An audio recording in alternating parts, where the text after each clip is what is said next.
Okay, Bismillahirrahmanirrahim. Assalamualaikum warahmatullahi wabarakatuh and a good day to all.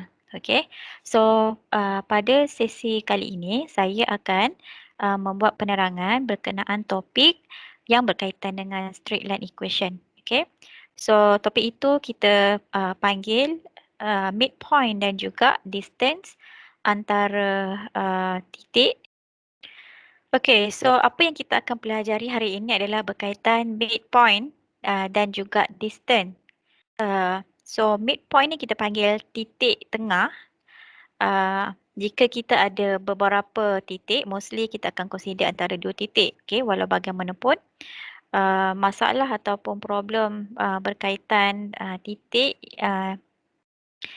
dalam straight line equation, okay, ataupun berkaitan dengan function, kita boleh kembangkan dia kepada lebih daripada dua titik. Okay. Maksudnya masalah mungkin berkaitan 3 titik, 4 titik dan seterusnya.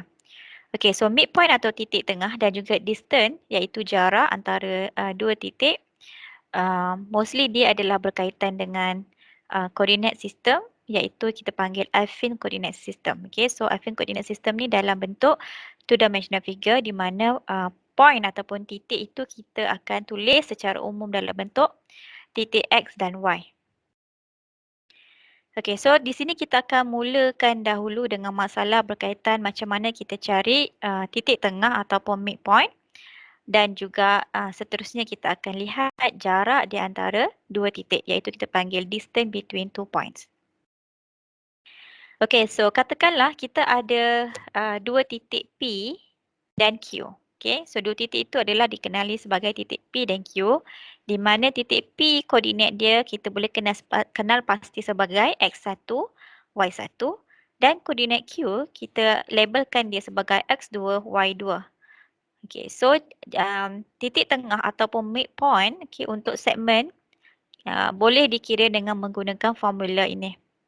Okay, so ini maksud dia adalah purata untuk hasil tambah antara titik X dan purata hasil tambah di antara titik Y.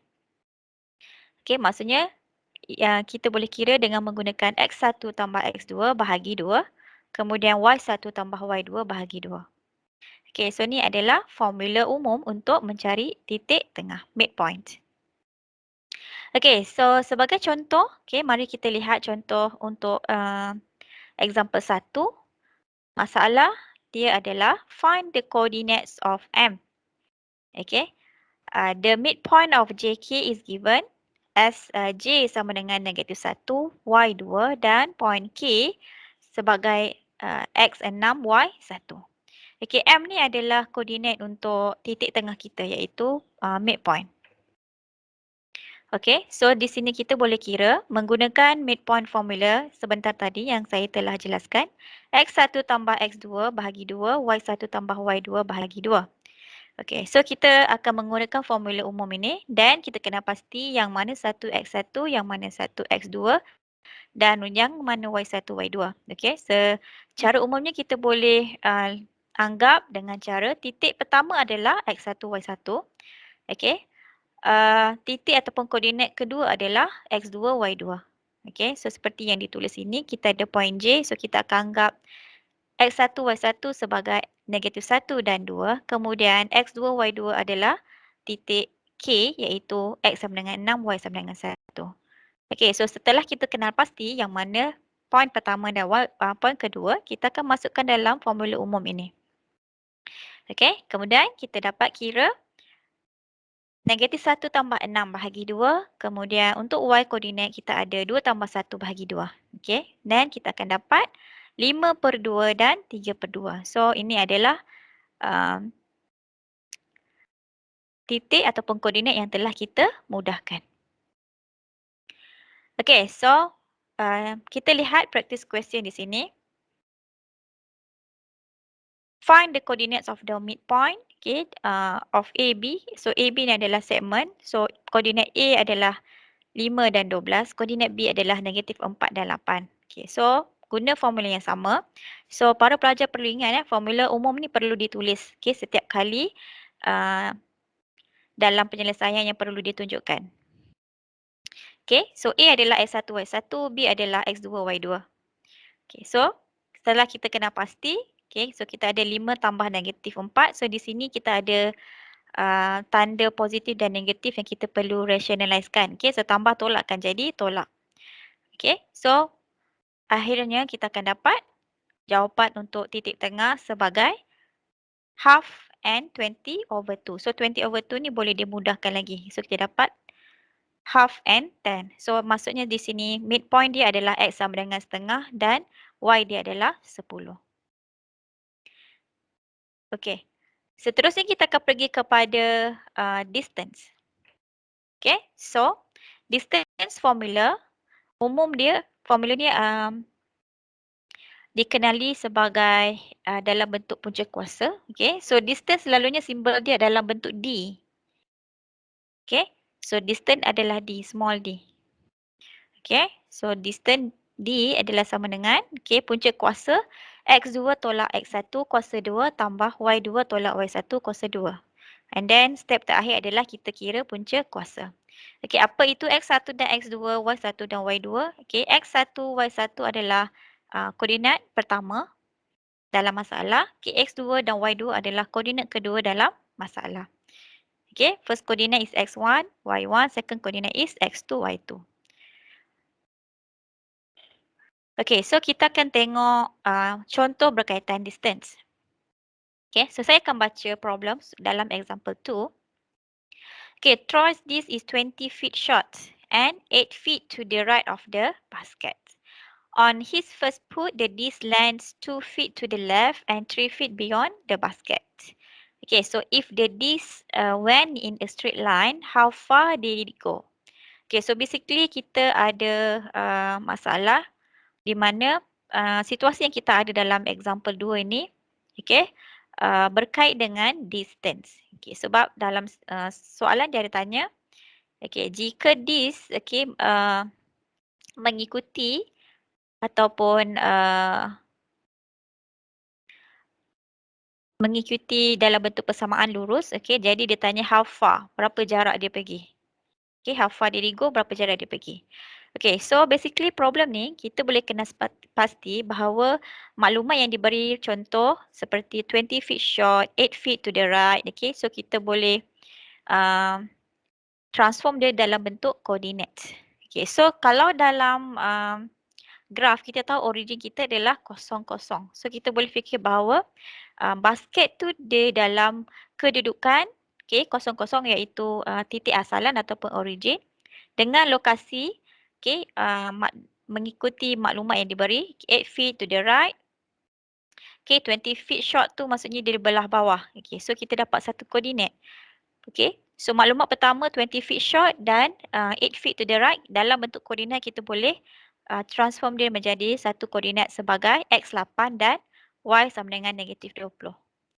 Maklumat kedua yang the disc lands 2 feet to the left and 3 feet beyond the basket. So kita boleh transformkan dia dalam bentuk koordinat sebagai koordinat kedua iaitu X sama dengan negatif 2 dan Y sama dengan 3. So di sini kita boleh kena pasti bahawa ini adalah koordinat pertama. So kita boleh tulis sebagai X1, Y1 dan di sini sebagai X2, Y2. So kemudian kita akan menggunakan formula umum distance D yang saya telah jelaskan tadi, iaitu distance ataupun jarak kita boleh kira dengan menggunakan punca kuasa untuk beza X2 tolak X1 kuasa 2 tambah beza Y2 tolak Y1 kuasa 2. So di sini kita kena kira yang dalam kurungan dulu, cari beza kemudian kuasa 2. Kemudian kita kira hasil tambah dan yang terakhir kita akan kira square root dia. So sebentar tadi kita dah kenal pastikan yang koordinat pertama dan juga koordinat kedua. So kita akan masukkan nilai tersebut dalam formula umum distance. So kita akan ada D sebagai negatif 2 tolak 8 kuasa 2 tambah 3 tolak negatif 20 kuasa 2. So yang di sini kita kena hati-hati jika kita nak kira dan rationalize sign untuk yang ada negatif. Contoh dalam kurungan kedua ni dia ada negatif-negatif. So sign dia kena rationalizekan. So negatif dan negatif akan jadi positif. So negatif 2 tolak 8, kita akan dapat negatif 10 kuasa 2. 3 tambah 20, kita akan dapat 23 kuasa 2. Okay, so di sini kita ingat kita ada kuasa 2 untuk negative number. Okay, so dia akan menghasilkan positive number. So kita dapat 100, okay, tambah 529. So kita dapat total dia sebagai 629 dan kita ada punca kuasa 629. Okay, so punca kuasa 629 ni kita boleh kira dalam bentuk unit. So kita kira dalam bentuk nearest decimal places ataupun nilai titik perpuluhan yang terdekat. Okay, so kalau punca kuasa 629 kita akan dapat 25.0799. So kita boleh anggarankan because 25.0799 ni dia lebih dekat kepada 25 feet. Okay, so kita boleh tunjuk jawapan dia sebagai 25, okay, 25.0799 feet ataupun dalam bentuk diskrit kita boleh terus nyatakan dia dalam bentuk 25 feet. Okay. Okay, so kita tengok latihan seterusnya di sini. Okay, so kita ada Sharon hits a golf ball 12 feet above the hole and 3 feet to the left. So her first foot travel to 2 feet above the cup, okay, and 1 foot to the right. So how far did the ball travel on her first foot? Okay, so problem ni lebih kurang sama macam contoh tadi. Okay, so maklumat yang diberi dalam situasi kita boleh transformkan dalam bentuk coordinates. Okay, so maklumat pertama kita akan dapat koordinat sebagai 12 feet above. So dia akan jadi 12 untuk X and 3 feet to the left dengan anggap kita ada titik asalan ataupun origin 00. So 3 feet to the left ni kita akan dapat negatif 3. So dalam satu point kita akan ada X12, Y negatif 3. Okay, maklumat kedua kita ada 2 feet above the cup, okay, and 1 foot to the right. So basically ini adalah positive value. So maklumat kedua kita boleh transform dia sebagai koordinat kedua iaitu X2 sama X2, Y1. Okay, so 12 dan negatif 3 adalah X1, Y1. X2 dan Y1 adalah X2 dan Y2. Okay, so setelah kita kenal pasti, seterusnya kita boleh masukkan dalam formula distance. Okay, so distance di sini kita boleh gantikan sebagai 2 tolak 12 kuasa 2 tambah 1 tolak negatif 3 kuasa 2. Okay, so 1 tolak negatif 3 ni sign dia perlu dirationalizekan jadi positif. Okay, so akhir sekali jawapan kita akan dapat punca kuasa 116. Okay, ataupun dalam bentuk perpuluhan dia akan dapat 10.77 feet. Okay, 10.77 ni dia dekat dengan 10.8. Okay, so kita boleh nearestkan dia kepada ataupun buat penghampiran dia menjadi 11 feet sebab 10.8 ataupun 10.77 ni dekat dengan 11. Okay. Okay, so itu sahaja untuk topik midpoint dan distance. Okay, untuk kali ini. Jika para pelajar ada beberapa soalan yang ingin ditanya berkaitan topik ini, okay, so boleh hubungi saya melalui WhatsApp. Okay, terima kasih. Assalamualaikum.